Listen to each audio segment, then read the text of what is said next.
For those who haven't had a chance to speak to, I'm Trevor Gore. I'm the Global Healthcare Training Manager for RB, so welcome.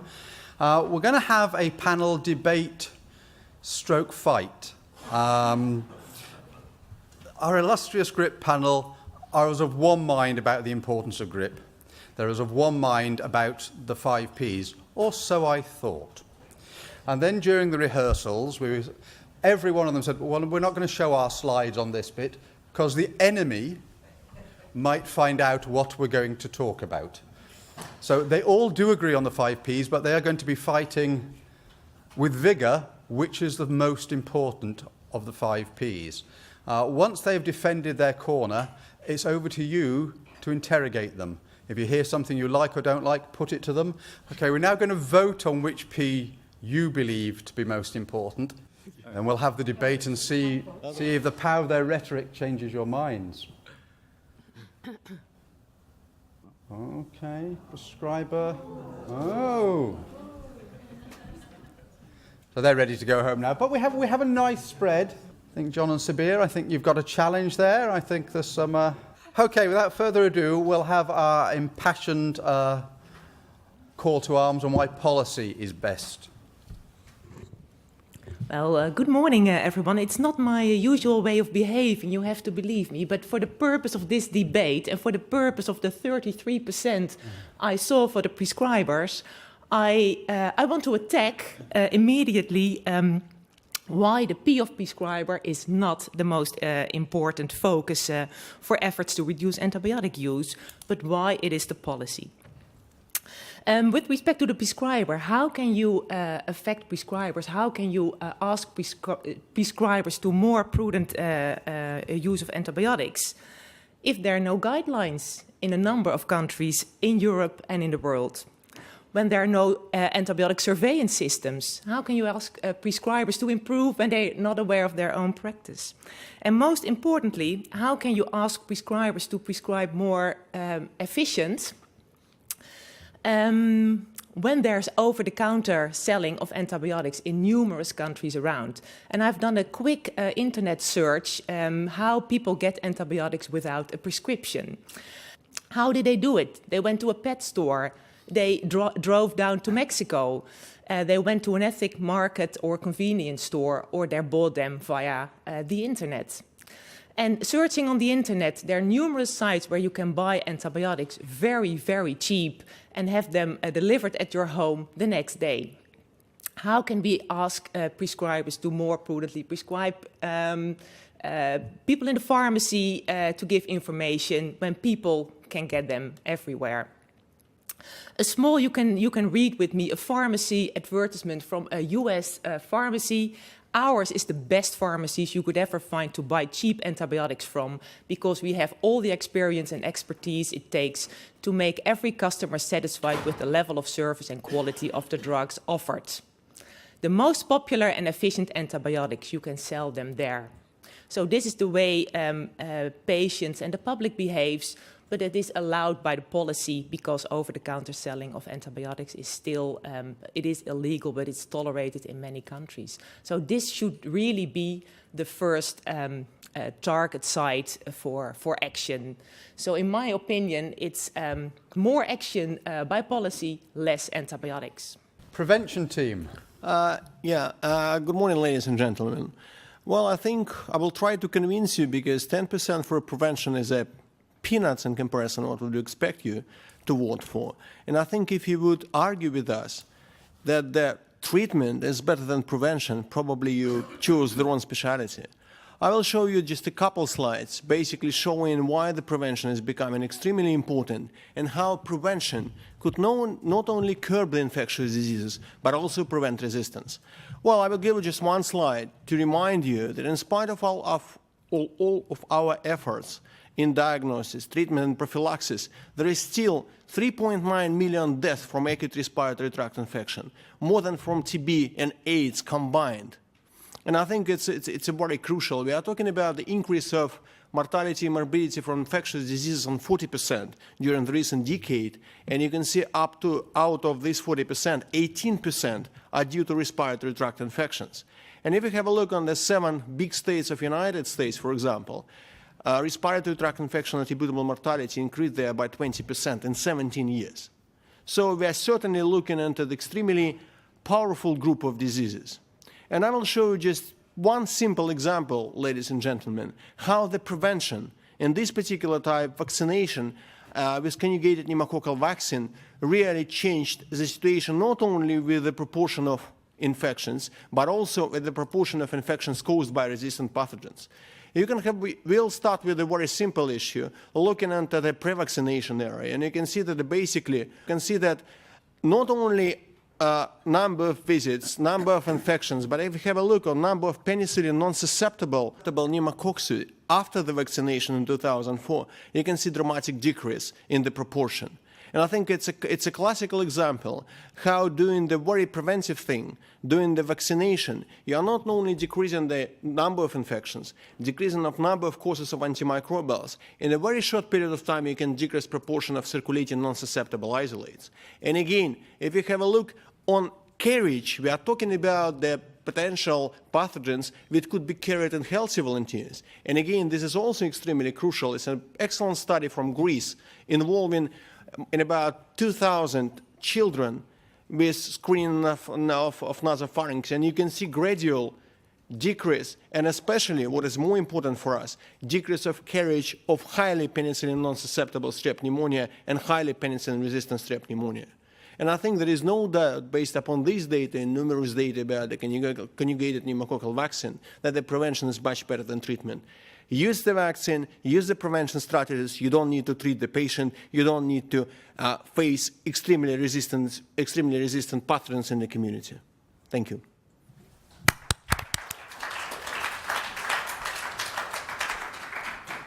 Well, first of all, I'm very pleased to be here with Roman. I know he would be fantastic showing graphs and all kinds of wonderful things, and that made me feel very relaxed. If you're talking about preventing infectious diseases, which we are, we're into a big affair here, actually. As Roman has said, we're into a big affair here. Science is at the heart of it. And whether you're talking about virology, this happens to be a textbook on virology, but if you're talking on medical microbiology and bacteriology, you've got the same three technologies, the same three approaches, and they're illustrated up in those three circles. You've got the needle there, you've got the vaccine, if you like. Sometimes you haven't, but the vaccine is a very powerful strategy. It's because where we are now, because of vaccines. If you go to the right-hand side there, you've got a little vial. That will be an antibacterial or an antiviral. They're important as well, obviously, but possibly the most important thing is the home front, what we do. And I think this has come up again and again over the last couple of days. It's what happens in the community, and that's illustrated by the man with the mask. He hasn't got the professor or the doctor. He doesn't need it because he can do things himself. That is social distancing, hygiene, going along to the pharmacy, behaving properly, and trying to prevent himself getting infected, and then also having a notice of his family and other people he meets to stop the infection moving on. So with those three ways, I think, scientifically based, then that's huge on the prevention. That's why I'm asking you to vote for us. I think all the P's are important, actually, and it's the same here. You're not going to eradicate or even get near to eradication of any infectious disease unless you're into all three circles. And the same with polio. We're not going to eradicate polio with vaccine alone. It's going to have to be eradicated with vaccine plus hygiene plus a concentration on the sewerage system. So, you've got to have all those. Thank you. Thank you, John.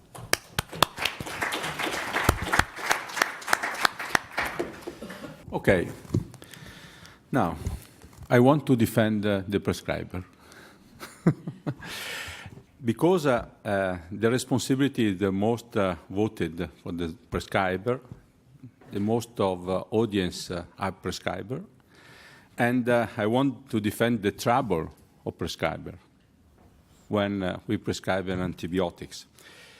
If Laura can allow me, that I keep two affirmations of your presentation of yesterday. Now you defend the patient, but I want to share with the audience then GP worry that not prescribed antibiotics impact negatively on doctor-patient relationship. And GPs report that prescribed antibiotics in upper respiratory tract infection is one of the most uncomfortable prescribing decisions.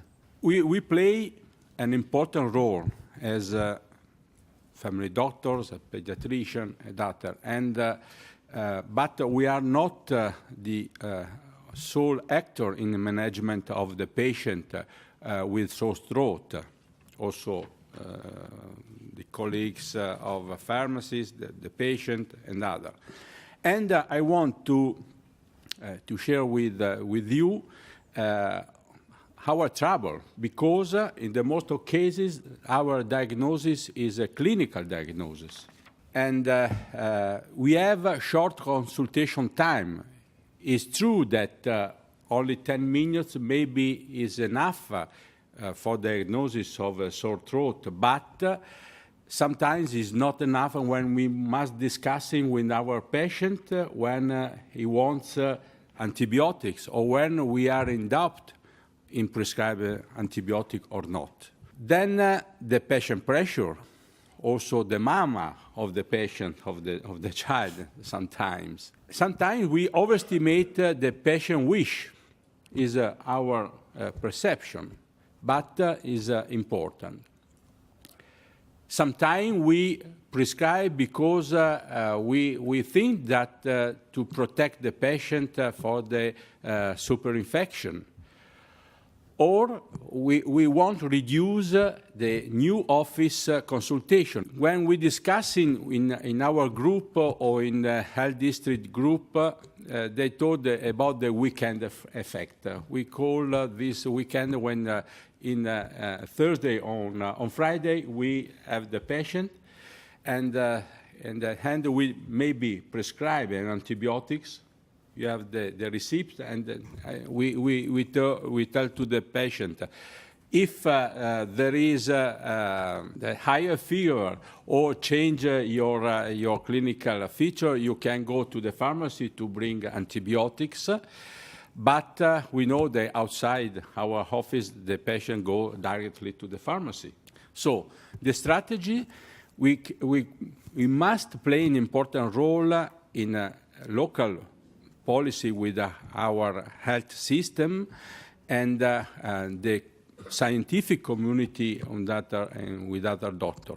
It's important to talk in the same language within the doctor, within the pharmacist, within our nurses in our office, in the school, and families.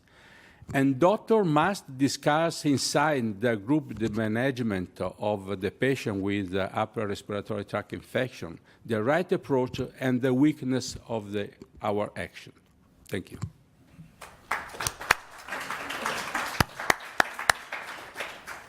Ladies, gentlemen, Mr. Chairman, and fellow GRIP members, I'm confident that I can persuade you, that more than 33% of you, that prescribers are really the key in this issue.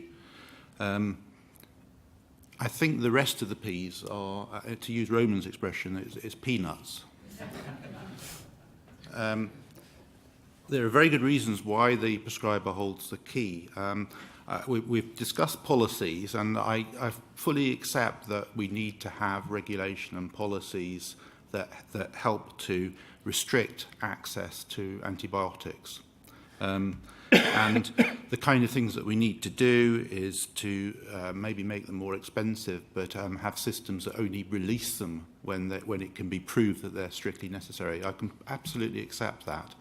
But unless the prescriber responsibly manages that access, this isn't going to work. And therefore, I don't think policies are that important, really. When I say that, I don't think they are preeminent over the issue around prescribers. Prevention of resistance and all those, and the scientific argument will really only work if the prescriber complies and accepts that that's the way forward. And that's going to, so the prescriber is going to be key to delivering prevention.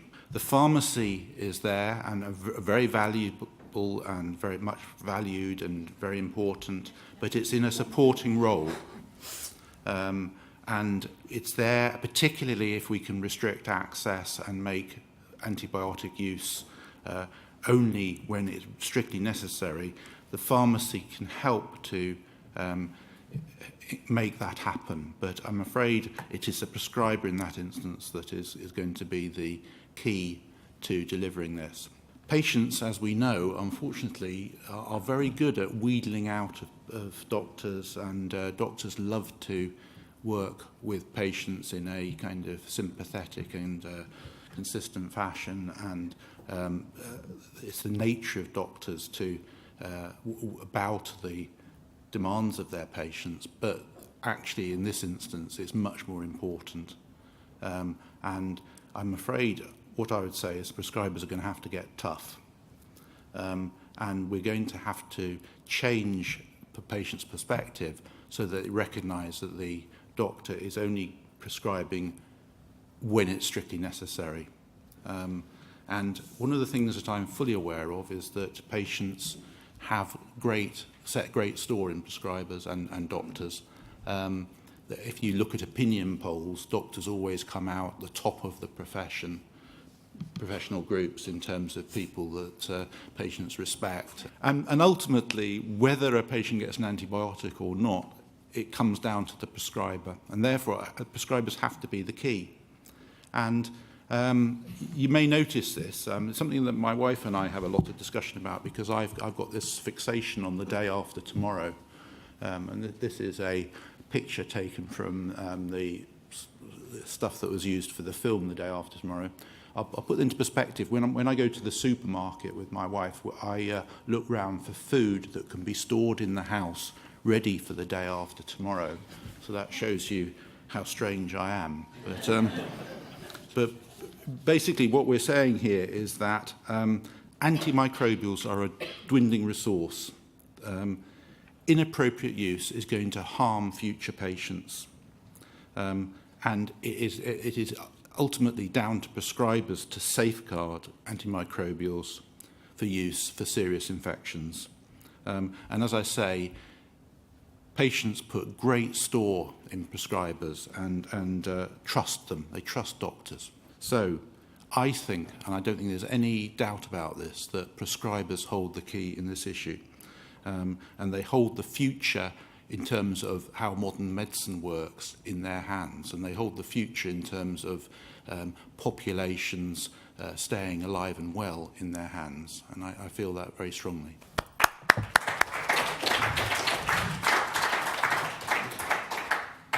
Thank you. Well, Mr. Chairman, ladies and gentlemen, pharmacy is the critical P word, is most likely to be able to provide the best impact from effort in terms of countering antimicrobial resistance. We have a number, I'll just mention a few before my colleague Sabia takes over, a few attributes which are incontrovertibly excellent in terms of being able to provide the kind of presentations we need to the community. Our knowledge is second to none. We're the most science-based profession of all the health professions. We are able to understand and impart knowledge on pathophysiology of infection. We know both prescription and non-prescription medicines in terms of their use, their misuse, side effects, interactions. We have ready availability of a comprehensive range of products that are suitable alternatives and better alternatives to antibiotics. So we're able to tailor-make specific products for individual needs. We are accessible in the community, more so than any other health profession. This is a map of inner London, but it could be anywhere in the world, or most certainly in a city, where the purple flags there indicate prescribing practitioners, physicians, and every other dot you can see there on that map is a pharmacy, open longer hours, with that comprehensive range of products, easily accessible with available products. In other countries, the differentiation is even greater. There are more pharmacies than doctors. And we have the opportunity to validate the doctor's wishes and confirm their prescription, but also indicate when antibiotics are inappropriate. And this graph here, this table rather, you will see identifies just a few of the products that pharmacists know are most suitable for recommendation to the patients who will need that particular product.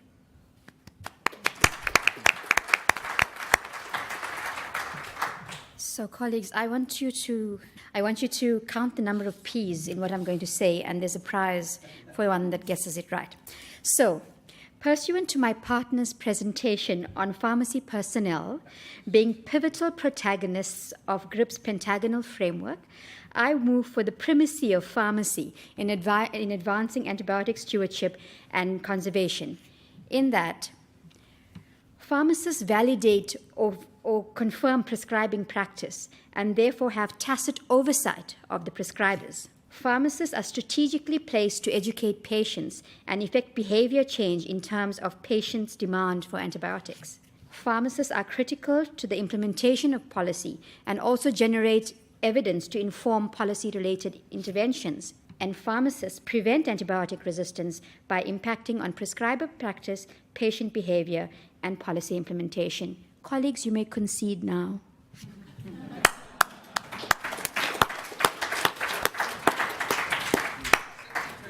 So good morning, everybody. Chairperson, members of the opposition, or fellow GRIP members, as I used to like to call you. We're here this morning to propose the argument that patients are actually the main drivers of antibiotic overuse. So although I do respect the opinions of my esteemed colleagues and I'm so glad they've welcomed me into this group, today, unfortunately, I feel that their opinions are wrong and we're going to prove that patients are actually the main drivers. Well, continuing with drivers, I mean, who's going to buy a car? The car buyer. That's actually, in our case, the patient. So we're now heard arguments about policy, about car dealers, about all these things, but in the end, the one who's buying the car is the one who makes the decision. And so thank you very much, dear colleagues, for your arguments that the patient is the most important part. I counted the number, how often the word patient was already said, so I think we can stop here right now, because it was the most used term in all your presentations, beside of the pharmacy. It's the patient who drives inappropriate as well as appropriate antibiotic prescribing. What we feel is that patients will get antibiotics anyway. If a patient goes to a general practitioner looking for a prescription for antibiotics and is not given that prescription, they can then go and doctor shop and find the next closest clinic who will prescribe the antibiotics for them. And as Alika has so kindly pointed out, there are so many other ways for patients to get their hands on some antibiotics. Internet buying, pet shops, from friends, reserving prescriptions in the cupboard for the next upper respiratory tract infection. If patients want an antibiotic, they will get an antibiotic. Definitely, and they will get it from their doctor. Even if we think that the doctor is the prescriber and he has or she has the power, is actually the patient. Patients are much more powerful in the consultation than the doctor because doctors need to avoid conflict. It's a necessity for us. I would like to be the one who makes the final decision. I sometimes feel I do it, but actually what I try to do is to reduce conflict and to avoid conflict, because that's my survival. I can't work in a consultation in which the routine outcome is that I'm very hard and I'm not giving the patient what they need or what they think they need. So I think, once again, the patient is key.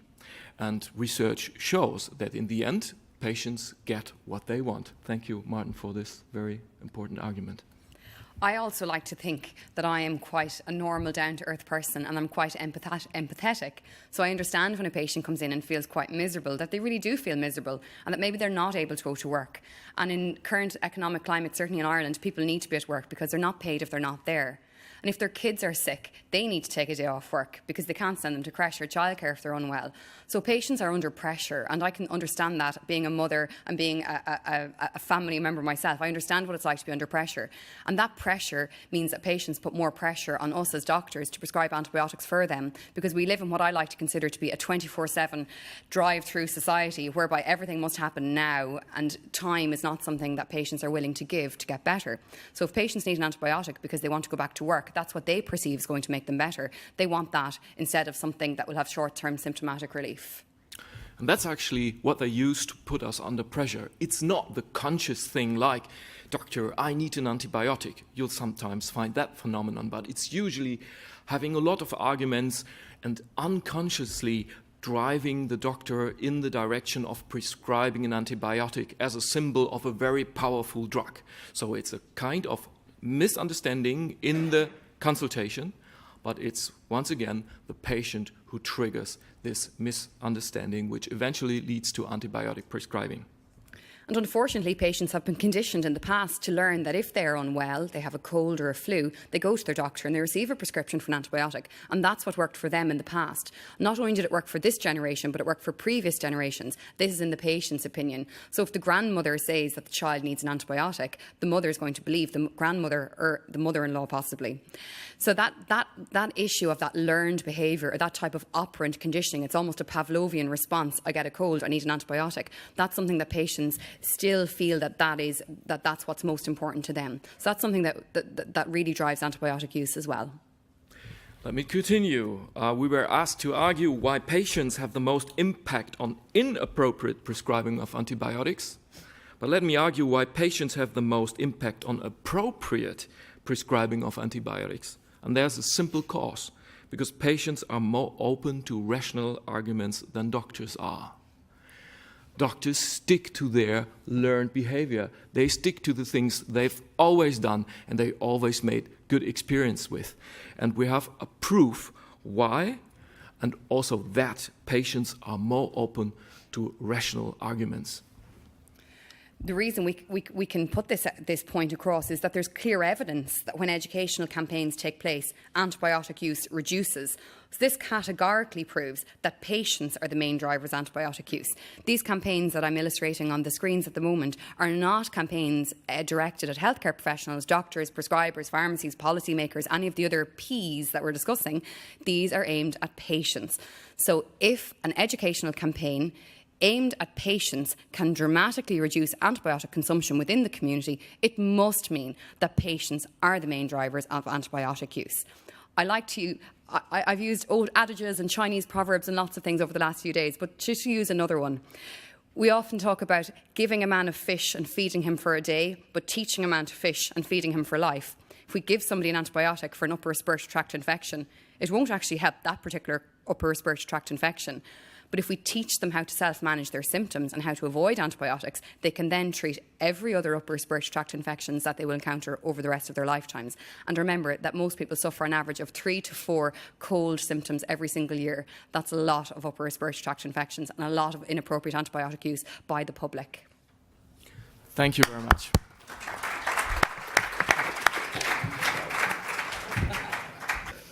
Because you show these campaigns with really enthusiastic and positive results, but I don't know whether you're aware of the latest results coming from France and coming from Belgium. These were 3- and 5-year campaigns in which patients, as well as prescribers, I'm giving you a point now, were very actively involved. And after this active involvement of both prescribers and patients, antibiotic use in France and in Belgium dramatically increased after this success. Yeah. So these are long-lasting campaigns with a lot of money and TV spots prime time, and it did help, but only temporal. Yeah. So there must be more structural measures coming from above, coming from policy, to act against this inappropriate prescribing. So patients can temporarily react to these campaigns, but it fades out. So there's more needed than just campaigns for patients. Yeah, but you're clearly arguing that it's the patient who is key, because if you're not addressing the patient anymore, then the results will kind of not be sustainable. So it's actually, you're making a point why the patient in the end is the most important person to address. And let me add, in the end, we are all patients. We're looking for the best bang for our buck here, though, Mr. Chairman. And I think that clearly Leahy and Attila have shown that these campaigns are useless, next to useless anyway.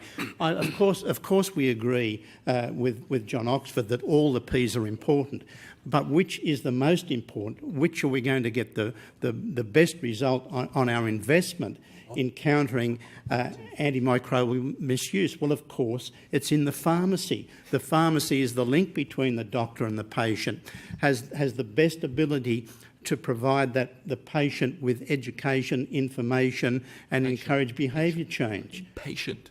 These public campaigns, I think basically you're undermining your own argument here. What they do is you're saying that the doctor is soft and they bow to the pressure of the patient. These campaigns are set up specifically to give the doctor some muscle, to allow him to deal with the patient and say, look at this campaign. We're saying you don't need antibiotics for this. Therefore, I think we can use this information and it helps us avoid giving you something that might actually do you more harm than good. And I'm the prescriber, and we hold the key to the future of a life where antibiotics remain useful for serious infections. Roman, then Antonio. Yeah, I would like to thank Alika and John, because certainly they put additional extra point for a prevention. Because if you have a look on the cost effectiveness, there is no other any intervention which was more cost effective than, for example, vaccination. And one of the major arguments which came up for an implementation, and worldwide implementation, for example, the pneumococcal conjugated vaccine, was a cost effectiveness. Every dollar which was implemented led to at least $19 in the first couple of years to the health benefits. And I think nobody would argue, independently on the most expensive campaigns, most expensive education materials, if you would convince basically, first of all, yourself that the prevention is crucial, you will be successful not only from point of view of decreased resistance, decreased infections, but also to save the money for a healthcare, which certainly in need for a huge amount of money. I will defend the policy because it's necessary a policy for doctors, a policy for pharmacists, and a policy for patients. And if you don't have basic policies, and this is very simple, the policies for don't use antibiotic unnecessarily. This policy is very simple. It's basic. It's based for the doctors, it's based for the pharmacists, and it's based for the patient. There are other options how to teach them to do. But first, you need the policy. And for antibiotic use, I think that we need a universal policy. It's very basic, very simple. And then after that, you can get these campaigns and everything. Also for the pharmacists, how to give other products without antibiotic for the patient. Developed countries, the policies, most people, they know the policies. For developing countries like Brazil and the other, we need a very strong policy, official policy, very basic policy. You don't need to, will get antibiotic without prescription. This should be universal. The point that we're trying to put across, and what I feel is the most important point to be aware of, is not the fact that we're saying that these campaigns do or don't work. That's not what we're arguing here. It's just the fact that it can be proven that if you target patients, there is a difference in antibiotic use at that particular time. So therefore, by targeting patients, by using patients as the vehicle to which to reduce antibiotic use, that's what's happening when you're targeting patients. So, Chairperson, my colleagues' pronouncements are perplexing. I'd like to take each one of the teams on, so please bear with me. Don't cite me for time. So, policy team, We face the post-antibiotic era because policy has failed. Despite the several World Health Assembly resolutions over the past decades, the prescriber team, we know that the litigious nature of healthcare makes prescribers err on the side of caution and prescribe antibiotics. In developing countries, it's the concern around follow-up of patients that allows prescribers to prescribe antibiotics. The patients team, if we aren't allowed to, or we can't change behavior or practice amongst prescribers who have the evidence and the scientific knowledge to do so, how are we going to convince patients to do the same? Try arguing with a mother who's dealing with a sick infant. She's like a tiger protecting her cub. The patient will do anything, as you said, to get the antibiotics. And if it doesn't work with one pharmacist or one prescriber, she will go to another. In terms of the prevention team, the prevention ship has sailed. In 2014, there was a paper in Applied Environmental Microbiology on antibiotic resistance genes found in fossilized feces from the 14th century. So resistance was there many decades, centuries before antibiotics were used in clinical practice. And in terms of the ITSA 10x20 initiative, of the 7 antibiotics that are in development against gram-negative bacteria, just 1 has a new mechanism of action, and almost all of them are resistant to every single one of the antibiotics has bacteria that is resistant to them. So the prevention team has sailed. Roman, just to speak specifically on your vaccine issue, there isn't a vaccine for every single infection. And hygiene is dictated by developmental status, socioeconomic conditions, etc. So the pharmacy is still the central, pivotal area for antibiotic stewardship. Thank you. Alika, then John. Yes, I have 2 reactions indeed to the vaccination. Vaccination has indeed been shown to be very cost-effective in decreasing bacterial disease, but not in reducing antibiotic use and not in reducing antibiotic resistance. And about 1 month ago, World Health Assembly accepted the new resolution. And you ask what's new? New is a prevention, because the first time in the history, and World Health Assembly, which has been supported, the resolution which has been supported by many countries, showed the initiative of One Health. And the prevention of antimicrobial resistance was put on the table as one of the priority for the next couple of years. And the government should report what they did to prevent resistance, reported in 2 years' time. And I'm extremely happy that actually Russia was one of the countries who supported it. Proud. John. Most consumers, most people in the community go to the pharmacy in the first instance. This is where they're going to get the very best advice. This is where the effort in countering antimicrobial or microbial resistance should be employed. My friend on my immediate right here indicated himself, he described himself as being strange. I wasn't previously going to identify that trait, but he has, and he's also indicated that physicians can be wheedled. Weak and wheedled, indeed. He asked that prescribers be given muscle. The fact is their muscles have wasted away due to inaction. Prescribers have had their chance. Prevention has seen its day. Policies don't work. Pharmacists can provide the patients. Admittedly, patients are important. Of course, they're important. They're most important in determining what we should do, but pharmacists are in the best position to provide that information, the advice, and the most appropriate, specifically tailored, individualised product for the patient.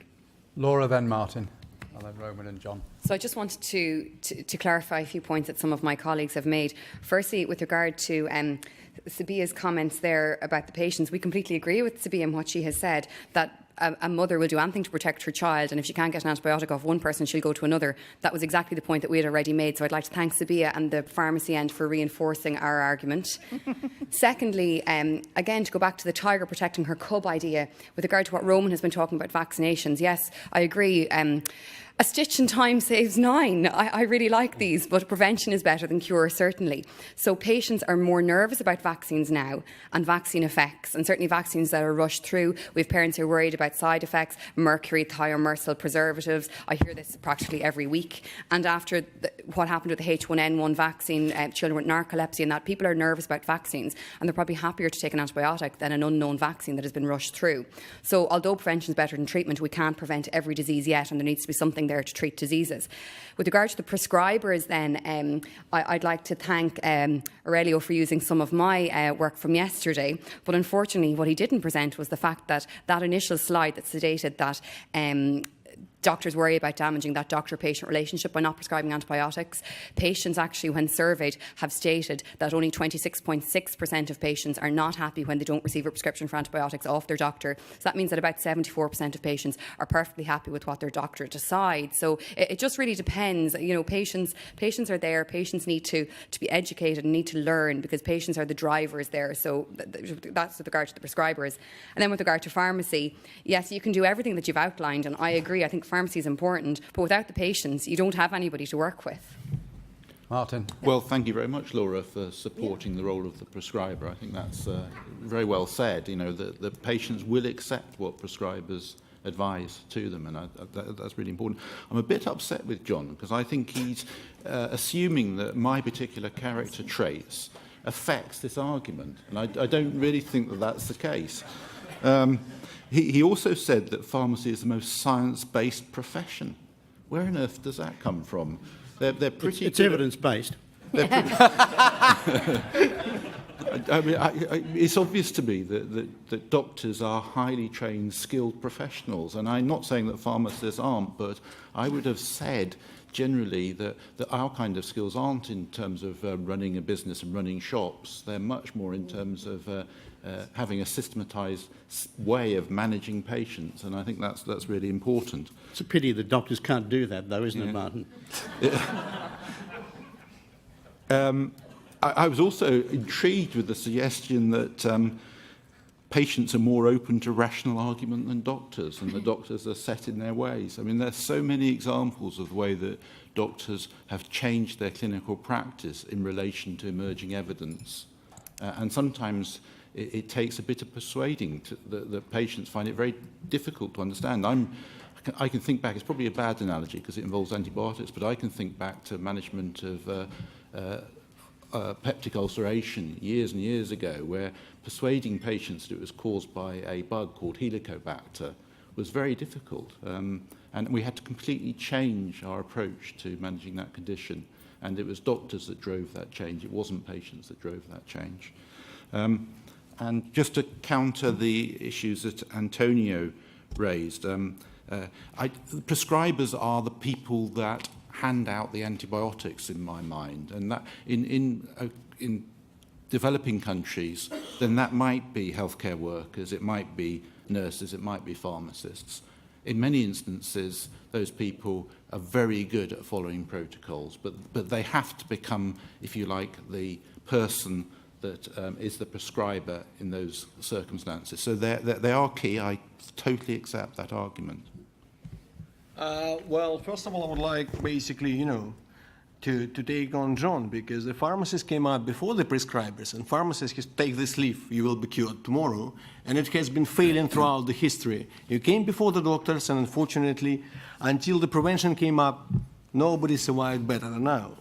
I like Laura's argument. Patients are worried about the vaccination. Classical example how the patient are not able to understand the simplest things which everyone, pharmacists, prescribers, policymakers are trying to explain them. Forget the patient. Do it properly. Understand the prevention. Do whatever you want with the patient. You will be successful. Alika?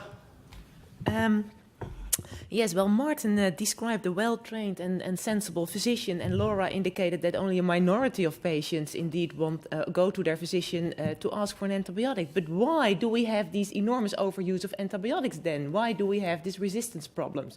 There is an overall misconception about the interaction between patients and physicians then. And then I think that overall guidance provided by policy with respect to release of antibiotics within the community, the human community, community and the veterinarian community as well is really urgently needed. There must be overall policy provided by governments and European and worldwide organizations. So again, I think P is the overall umbrella, the P of policy is the overall umbrella that can limit the overuse of antibiotics instead of focusing on the other P's below this umbrella. Yes. Martin. I'm interested to hear a challenge from the audience, but I'd just like to say in response to that I don't. What we're saying is where the relative importance of the P's come, and we use the word peanuts, and basically prescribing is the final step. It's the place. No. It's the place. It's the place where the decision is made whether to use that antibiotic, and so therefore influencing prescribers, changing the way that we use antibiotics, informing and education are all part of this process. But prescribers must be preeminent in terms of any attempt to change antimicrobial resistance. Attila, then John Oxford. Yeah. Attila, then John Oxford. You said prescribing is the final decision. That's completely wrong. The final decision is made by the patient whether to take the pill or not. And we know that patients sometimes are deciding to spare them. Oh, I got an antibiotic. That's nice. I spare them for worse times. So eventually it's the patient who makes the decision. He makes the first decision to contact any kind of healthcare provider and to get relief, to get an antibiotic or not, and he makes the final decision. So in the end, it's the patient who makes the decision. So how does that fit with your argument that the patient is more rational than the prescriber? That doesn't seem to fit, does it? No, I didn't say they are more rational. I said they are more open to rational arguments. That's the difference. Can we take Martin's challenge and hear from the audience now, please? Some questions. Hi, I'm Sunil. I'm a community pharmacist here in the UK. The framework that you have there, I think there's a missing P, which is the partnership between practice staff and pharmacy. Before the patient actually books in with the prescriber, where then you're forced with this relationship to prescribe, that's where the intervention should be, is practice staff not booking in, but relaying to pharmacy. Sabir has some. So I want to pick up on the last speaker. I agree on partnerships, but I would like to extend that to say that the containment of antimicrobial resistance is everybody's responsibility. And so we need public-private partnerships, however you define them. So it's partnerships, but in a very, very broad sense. You'll notice, of course, that the final P in GRIP is partnership. So we recognise the importance of partnerships. And we're not saying that any of these P's is not important. It's just where we put the most effort at the moment to get the best result. I'm adding another P because it's interesting. I was thinking about exactly about another P's that are important. And maybe my new P is more related to patient, although I have voted to prescribers. But I think propaganda or publicity would be another important P, because everything we are discussing must be spread, and people has to make their decision about taking or not under more information they could have. Hi, Shirley. Thank you very much, everyone. I just have a question. Don't we think that we are maybe missing an important driver also for the awareness towards the antibiotics, which might be the drug company that sells the antibiotics? So regarding the policy guidance towards pharmacy, towards prescribers, and also awareness to the patient, I think can also be accomplished via the involvement of the drug company that sells the antibiotics. I have in mind the tobacco industry, for instance, because they put health warning on the pack, and that is true that media, press media, TV, it's great to create awareness, but it's always short-term awareness. When you have a product in a pack at home that you always see on it that it's written that it might be harmful in case of misuse, and that is really clearly set on the pack. I think that this awareness amongst the family and amongst the people that buy these products will be created, and then it will be something that will be in mind. For instance, the cigarette packs before, we had this. They had this health warning on the pack. Of course, cigarette was not considered as harmful as we have now. Now everyone knows that cigarette is very harmful because of this picture, and it really proven that it really reduced the consumption of cigarettes. At the end, of course, the patient or the consumers choose yes or not to consume or to purchase at the end these antibiotics. But I really do think that we are missing the policy, the involvement, of course, of the drug companies. And how do you think that we can make them part of this, of this awareness development towards the policy? That's my question. Martin, Roman, then... Well, it's interesting because when we were thinking about the Ps, and I was trying to run a lot of Ps through my head and struggling, pharma came to mind. It fits with John Oxford's argument that don't worry, the science will get us out of this mess, that we'll develop a new drug or a new series of drugs or new treatments, and that will sort out this problem. The problem is that what the pharma industry will do is sell the drugs, and they will market them very, very persuasively, and they'll get overused, and we'll be in exactly the same position again. So maybe the pharma industry, and I think RB have a particular, have set the way here. We need to have some much more sensible systems that help us use these treatments much more responsibly, and that's a lot of what GRIP is about, really. So I don't think that science is necessarily, I think science is very important, but developing new drugs, you still need the prescriber to use them responsibly. So the prescriber is the person you really need to have on your side in terms of combating antimicrobial resistance. Roman, then Alika. Yeah, I would slightly disagree with Martin, because certainly, and coming to your point, the pharma is already there. There are a number of programs which are big and smaller pharma are participating on the large level. And if you have a look, for example, no advertisement, but I mean, in the next ECAC, which will be in September in Washington, D.C., the first opening, the keynote lecture will be actually from one representative of the company who is actually involved in the not profitable discovery of new agents. And I agree completely with John that the science together combined with the PPP, public-private partnership, like Sabir has said, will lead us to the future. Pharma is already there. They are doing more responsible things. And I think sometimes certainly big pharma has been criticized correctly in a way, but I think we shouldn't over-criticize them. They are doing quite a lot of things, and already some success is there. There is one of new drugs are coming up to the clinical trial, which will not be profitable as we expected it to be, but will be very beneficial for our patient. And I think, coming to your point, it likes, the involvement of pharma lies within the policy and the GRIP issues. It's a policy for not only for prescribers, for a pharmacy, for a patient, etc. It's a policy for a big pharma as well. Alika? Yeah, I wanted to come back to your comment about information on a package of antibiotics, that it's a dangerous kind of medication. Well, we mustn't forget that most patients, as we've seen yesterday, have trust in their doctor. And when their doctor prescribes them an antibiotic and the package says it's a very dangerous medication, yeah, that's a mixed message. So I think the normal side effects are perfectly mentioned on the patient information leaflet within the package, but mentioning it on the package, maybe patients do become dangerous for antibiotics and don't use them anymore in cases where they urgently need them.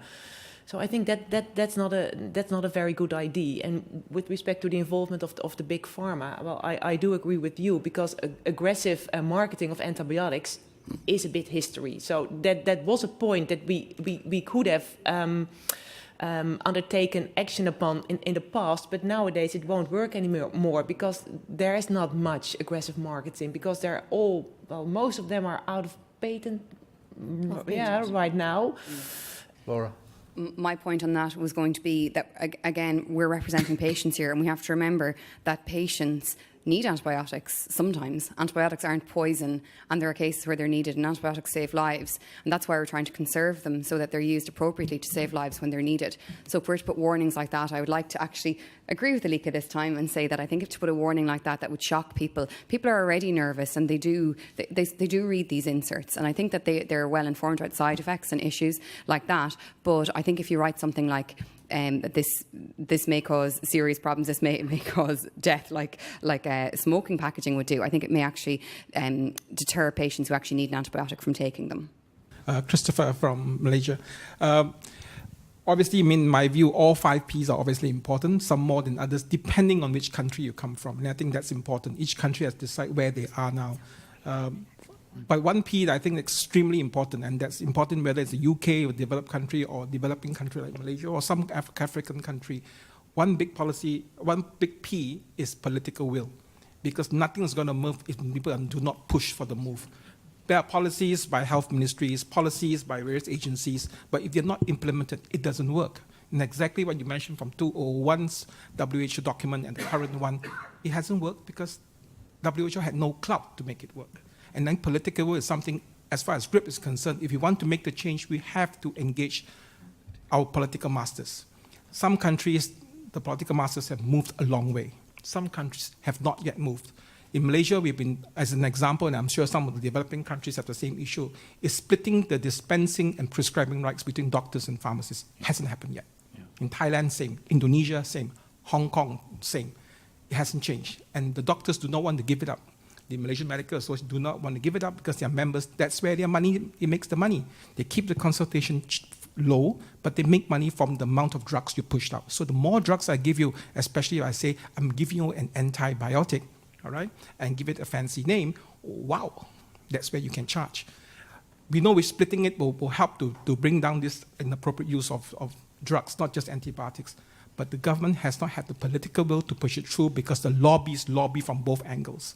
So to me, I think it's important. One big thing we need to put is political will. If GRIP wants to move forward in big steps, we have to, we have respected people on the team here, is to not be afraid to engage with political masters. I completely agree, but I just want to add political will is driven by people, and people are patients. So I think that's another argument why we have to address patients. Yeah, completely agree. Yes, Mr. Chairman, I was going to say pretty much the same thing. Christopher, I agree. The point you make is very, very valid. One of the things I was going to mention earlier, and I think it applies to what you said, is the need for incentive. And at the moment, there appears to be, well, the perception by governments is there's not much incentive for change. This meeting that John Oxford mentioned is a meeting of the G7, which Wellcome Trust is supporting. And there's obviously now, it's perceived by many countries, an economic aspect to this whole exercise. So I think that if we can demonstrate that there is an incentive to be had for behaviour change in whatever area of the Ps, then we will achieve something there. Just to inform, and this is for information's sake, APAC is supporting an initiative from South Korea. Some of you may know Professor Jae Song. In Korea, and he has taken this initiative under the APEC umbrella, and some of the APEC countries are involved there, trying to highlight stewardship on the political platform, economic platform as well. So just to keep people informed, that's happening as well. Can I just follow up too? One of the major issues confronting the healthcare sector at the moment is one that you've identified in many developing countries where there's no separation between prescribing and dispensing, and that needs to be put in place as soon as possible. Adrian. Yeah, I guess my comment was slightly linked to that, and it was a bit of a challenge to the policy team. Isn't policing of the policies the most important thing? Yes, certainly it is. Yeah, there is policy, but there are rules, but there's no control of rules. Yeah. Sabia? Most countries have really good policies on antimicrobial resistance, drug use, etc. But the policies fail in the implementation and the monitoring and the evaluation. And I don't think that many countries have the resources enough to police, as you say, or make sure that the implementation happens consistently across the entire country. So the policymakers, I agree that policies are essential, but without the implementation, the action plan and monitoring and evaluation, they will fail. Question there from the floor. Hello, my name is Susanne Buchmann from RB. One of the questions I had, I think all the Ps are probably important, and depending on the market situation, I guess, one P might be more important than the other. But in terms of one question I have in my mind is, how do we actually get this message out to as many patients and people as possible, and how do we drive mass awareness of this problem, actually, I think is one key question. Yeah, accessing patients is very important, and having patients realise the right message is very important, because patients are the people who finally pop the pill. So we want them to pop the right pills and not the antibiotics. So we have to get the message across to them. So my colleagues have refuted that public awareness campaigns aren't the way to go, but there are lots of ways of reaching the public. That was the idea of something like this video, something that was going to be engaging, something that was diverse and could be used and applicable in many different cultures. I think that's a huge issue with regard to branding and marketing specific products in different areas. In some countries that would be fine, and in other countries it would be very much frowned upon by patients because they don't trust brands and big companies. I'm very aware of the use of, say, social media, websites, anything like that. I'm very much pro using technology to reach those patients, because the patients who are now teenagers and in their early 20s are going to be the patients who have children in the future, and they're the patients that we need to be addressing and trying to reach right at this stage. Okay, yeah, just to say that I agree that mass media has a really good role to play. The campaigns have to be multi-pronged, multi-stakeholder and multimedia, but the key to them succeeding is for them to be sustainable and have a consistent message. John? Thank you, Mr. Chairman. Yes, I think that's where the P of pharma companies can certainly be involved. Initially, when we talked about pharmaceutical companies earlier, I think there was the concept that we were talking about pharmaceutical companies generating or developing new antibiotics. But of course, pharmaceutical companies provide many more products than antibiotics, and non-prescription therapies, particularly suited for delivering symptomatic relief, can be very useful in this whole exercise. And I think getting pharmaceutical companies involved in the process, as has been indicated by the previous speakers here in mass media, and partnering with prescribers or pharmacists to deliver messages to patients, I think would be a very, very useful way to go. Martin? Yeah, no, I think it's a really good idea. I don't know how the regulations and the processes would be in terms of control over that, and I suppose there may be some issues. I mean, obviously that you'd enter into a competitive market, but I like the idea of if you like, publicising products that help to avoid the use of antibiotics or are just as effective. In fact, they're more effective than antibiotics, and I quite like the idea of getting that across in a mass media way, using all the new technology. And I was quite interested to hear Laura describe herself as part of the new digital revolution, because presumably that means that I'm not. There you go. Aurelio? I think that when we tomorrow go at home, we must increase the content of 5P and the policy about just maybe to check the national recommendation guidelines in the normal practice. About the prevention, yes, we know that the most of the upper respiratory tract infection, they have no protection by immunization, but we didn't talk about the individual protection system, like to washing the hand just to protect our when we're coughing and other. For prescriber, we have a lot of work just to share with other colleagues in our practice, in our health district. John Oxford? I agree with you. It's a very important point, otherwise you become a talking shop to yourselves. I've had experience with the Hygiene Council, and we've communicated audited figures of 2 billion people over the last 8 years. Over the last 8 years, 2 billion people. And that's a simple communication about hygiene. But we've done this because every year we commissioned a survey. You've got to have something new.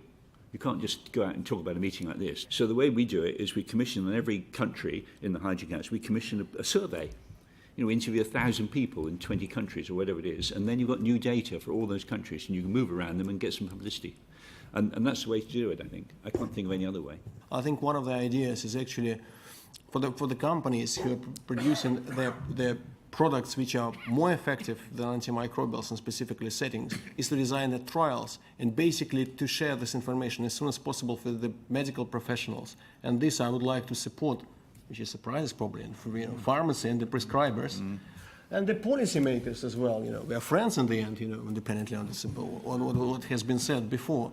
Because, our idea is basically certainly any pharma should participate in education, because nobody knows their product better than the pharma which has developed it. It's like no one can know it better. But then if you will put the effort to the education of the professionals, who will then translate knowledge into the patient, into somewhere else, it will be ideal. But I wouldn't mix up marketing and education in the one bottle.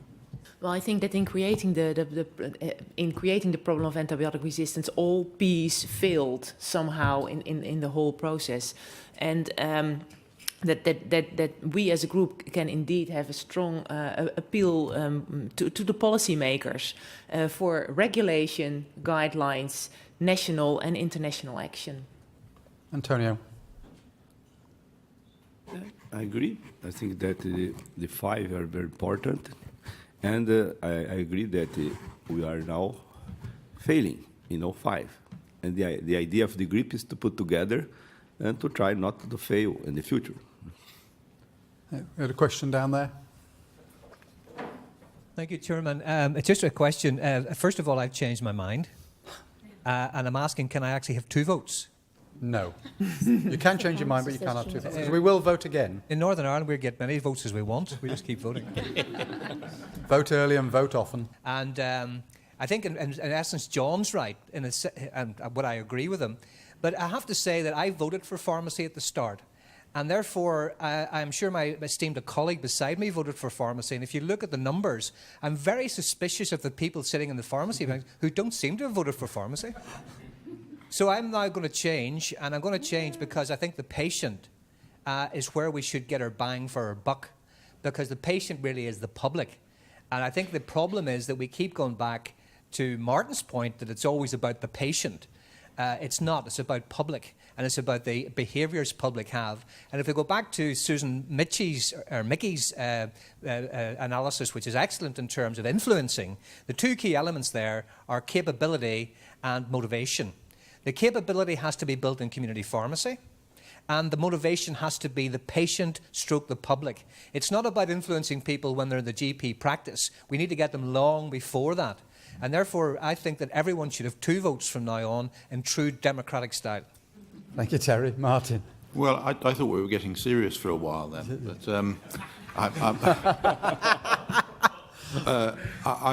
I'm really quite upset that you've changed your vote in that way, because I think that it's really clear to me that everything is now pointing towards the prescriber. That all these elements are important, but it's the person that actually provides access to the antibiotic that is the most important, the crucial issue. And I still believe that. So I can't really understand why you voted for pharmacy in the first place, but to change it to prevention just seems perverse. Thank you. Well, I mean, if I can follow on from Terry and from Martin, both have mentioned Susan Michie's work on behavioural change. There's another equation for change, which looks at what you need to make change happen, and you need vision, skills, incentive, resource, and an action plan.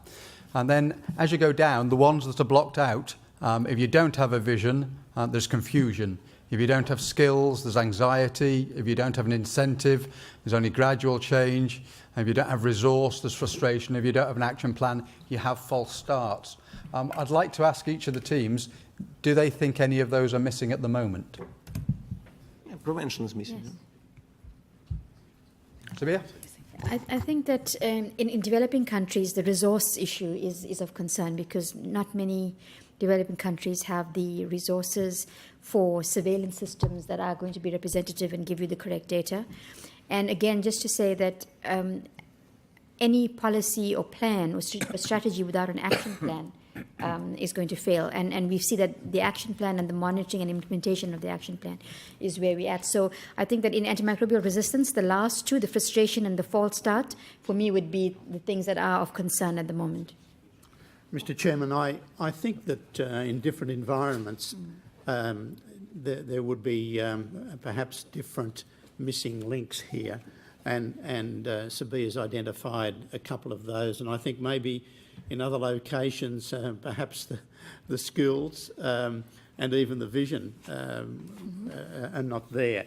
I guess it's part of our role here to try and encompass all of those things and to implement them as best we can in different countries, in different environments, and even in different environments within different countries. And that is a big challenge.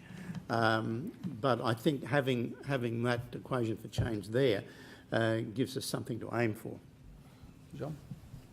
Roman? Well, I think basically it's a very difficult equation because certainly there is no probably healthcare system which have enough resources to do whatever they wanted to do, and certainly the prioritize the issues which should be done is certainly up to the country level, and I think it's the major issue. If the country will decide the antimicrobial resistance, whatever is one of the major issue. In this case, resources would be found and will be prioritized over some other issues. And in this case, the equation will work. But if the country wouldn't be able to allocate the resources to prioritize antimicrobial resistance, you can write any possible equation, it would never work. The incentive is often missing as well in a whole range of areas, whether that be by patients, pharmacists, prescribers, policymakers and prevention strategies. We do need incentive for all of those groups to work. Alika. Apologies. Well, I think that vision, maybe not skills, but incentives, resources, and an action plan can all be provided by policy. Laura? And maybe not the skills. So the skills are for the prescribers, but for the rest, good policy and good vision can provide it all. I think the vision is so important. I was just thinking then of the lecture that Stuart Levy gave yesterday. Some of the data, he was talking about experiments were done 30 years ago. His experiments with the chickens done 30 years ago. So we've had all this knowledge for the last 30 years, but no one's acted on it. I mean, that is very dispiriting. None of this is new, this resistance stuff. But the reason why we didn't act on it was because we were expecting there to be a continual process of development and use of new drugs.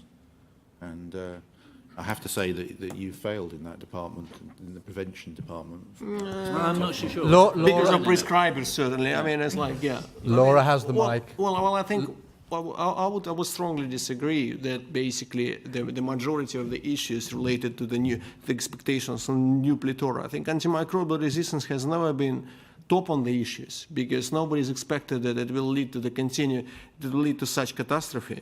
And they're basically absolutely correct. If you have a look, what the steps should be taken before the equation, you can have a look at 1981 papers, which every step has been written by Stuart Levy, Walker, Tom O'Brien. It has been written 1981 paper. You can go step by step, and nobody even mentioned this paper. It's more than 30 years old.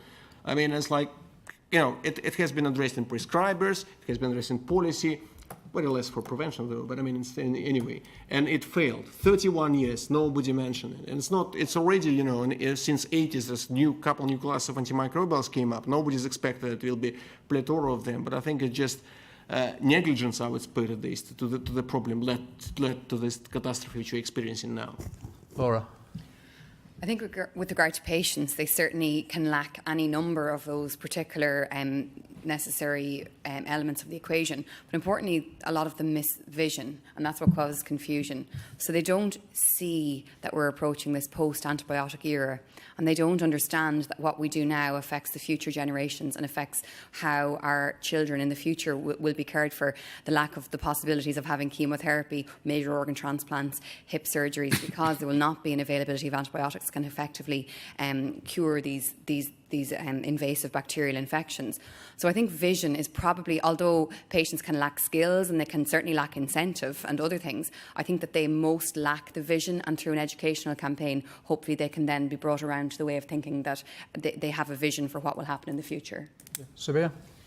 So if we're going to motivate for our own peace in the context of this equation, then the pharmacist does have the vision, because they're the custodians of medicine and they're meant to take care and preserve the use and rational use of antibiotics. We certainly have the skills, we have the information and pathophysiology, but pharmacology as well, and we have the greatest amount of pharmacology in the pharmacy curriculum compared to any other healthcare professional. Incentive doesn't really play a role, because there are numerous ways in which a pharmacist may generate income, not necessarily only from antibiotics. We have the resources in ourselves in terms of our knowledge, the plethora of products that we can recommend, especially for symptomatic relief, for example. And we now have an action plan, because the pharmacist is crucial to every antibiotic stewardship policy and strategy. So we are the best place to effect the change. Martin? That's strange, because I think you've just said exactly what I was going to say to support the prescriber, which is quite interesting, isn't it, really?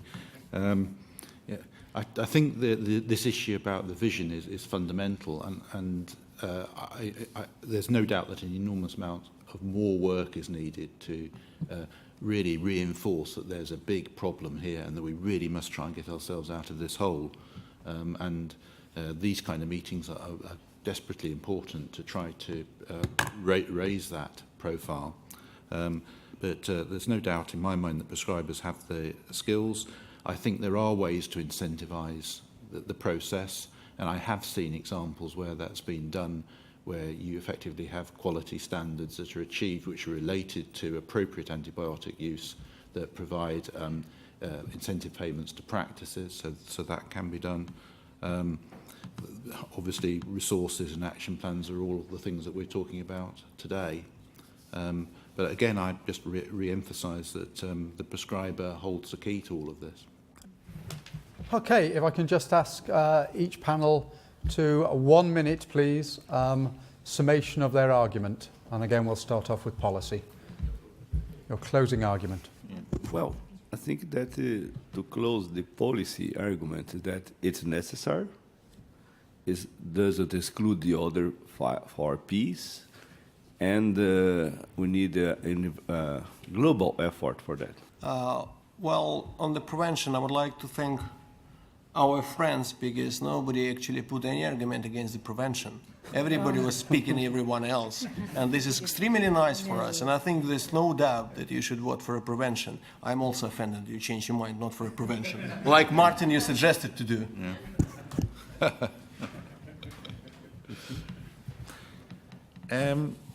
I'll reiterate something I said earlier, which is that no prescriber wants to see their patients dying in childbirth or of wounds from blood poisoning or from appendicitis. And this all comes down to lots of things, and we've run our way through the Ps, and I'll just go through them. Propaganda, publicity, pharma, politics, policing, products, pop the pill, and then we're on the table, we've got policy, prevention, pharmacy, patient, and then we've had a very strong urge to look at partnerships. I think these are all crucial components. They're all peas in the pod, but the pod is actually the prescriber.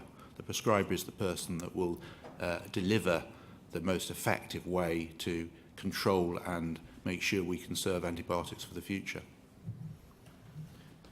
Thank you, Mr. Chairman. Obviously, all the Ps we've discussed are tremendously important, and we need to address them all.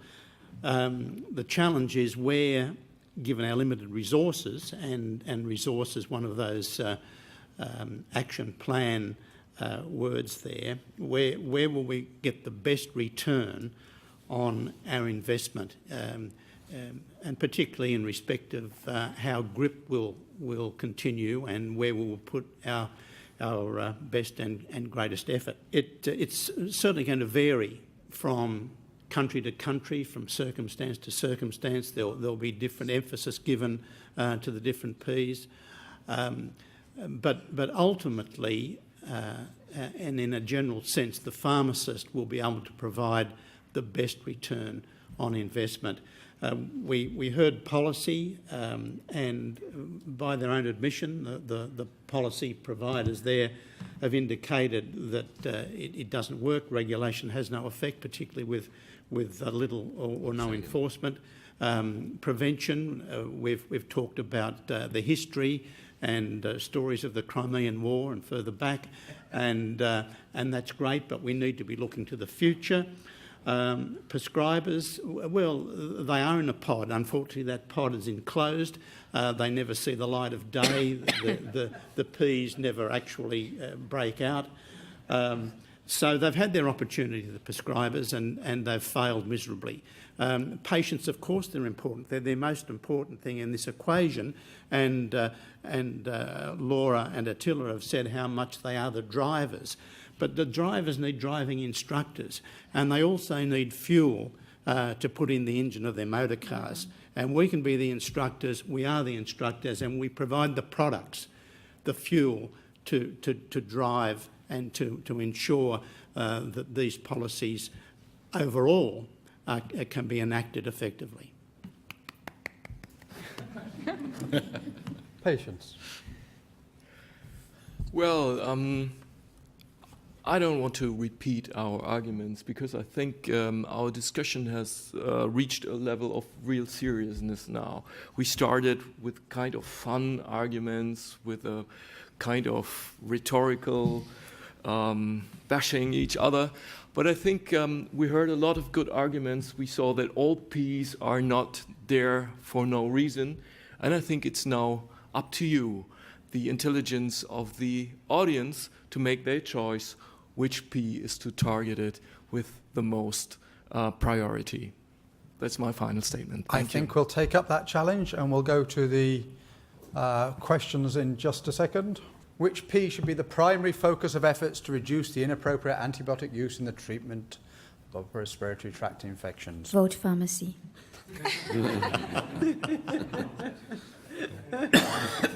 Don't. No.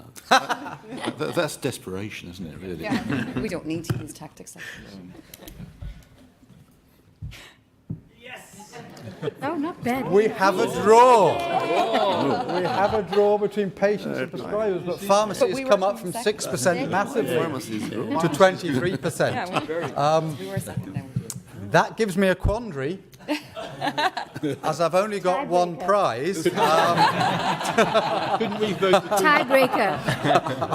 No, I think that's all.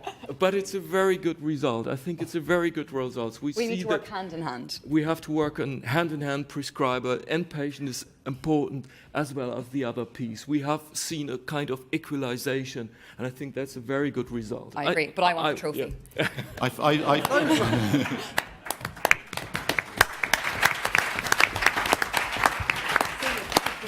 I would like to thank the distinguished panel. I'd like to thank you all for your involvement. We had the elephant in the room earlier, and we had Laura mentioning her Chinese sayings. My favourite saying is, the best way to eat an elephant is one slice at a time. Let's move slowly and do things. Thank you all very much.